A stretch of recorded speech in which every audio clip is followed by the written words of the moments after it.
What's up, YouTube? It's the Console Samurai with Grown-Ups Gaming. And as you may remember from a previous video, I talked about some of the features we were expecting on the new upgrade to PlayStation's firmware, PlayStation 4.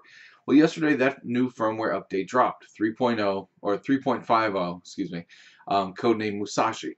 And rather than what I did last time, where I just came up with a list of what was out and hey, go check it out, let me know what you think, I spent a little bit of time yesterday, a little bit of time this morning, actually testing out the features to give you an idea of what I think of them.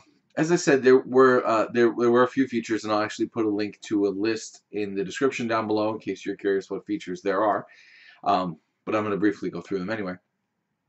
One of the features was the friend online notification, which is just as you'd think, you determine whether you want to see whether a friend comes online or not.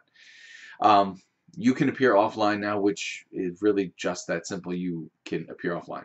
Obviously, if you go to a PlayStation 3, PlayStation Vita, or PlayStation TV and log in, you will appear online again. But that's, I think, pretty obvious. The event scheduling works just like you'd think. Instead of just having to pick events that PlayStation has made, you can create your own event, which is not quite what I expected. I thought it was going to be more like a calendar kind of thing, but it really is more a scheduled party invite, which is cool. But the only limitation is that it is only up to 8 players, including yourself, I believe. It's only 90 days in advance, so those of you who are picking up PlayStation VR, you can't just go and schedule day one, launch day of VR with your 7 best friends to go through. You can't do that quite yet. You're going to have to wait. But the biggest feature, though, at least the one that I think is the biggest feature, is the remote play. And I did spend a lot of time testing that out. And I tested it out in a lot of different environments and a lot of different ways. And it worked pretty well, actually. I was kind of surprised. As I said, I did test it in a variety of situations. I tried it with the PlayStation 4 on Ethernet. I tried it on Wi-Fi. I tried it with my laptop wired in. I tried it with my laptop on Wi-Fi.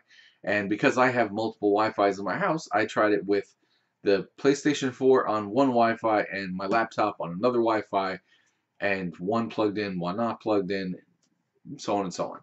And it actually worked really well. I mean, especially given the fact that it is just a brand new release. And there are some bugs that do have to be worked out, but all in all, it does actually work really well.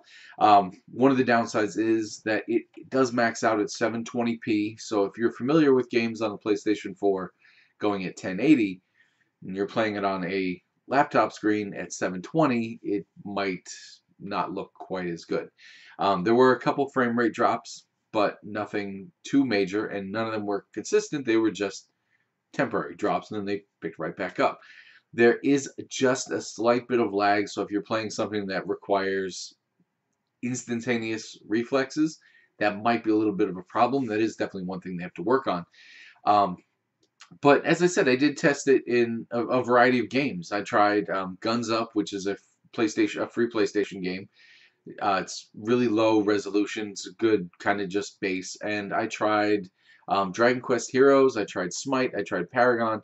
I tried Final Fantasy XIV because I figured, well, an online-only, 100% online MMORPG is probably going to be a good way to test how well all the features work together. And that was the only game I actually had any problems with, really.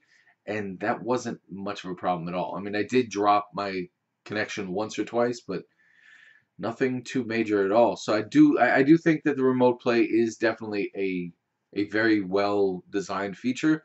It does have a few little kinks that do need to be worked out, but hey, it's day 2. Really can't expect it to be at 100% quite yet.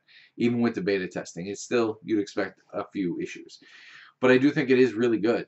It does work really well. I haven't tried it on a completely different location. It is still all within my own network.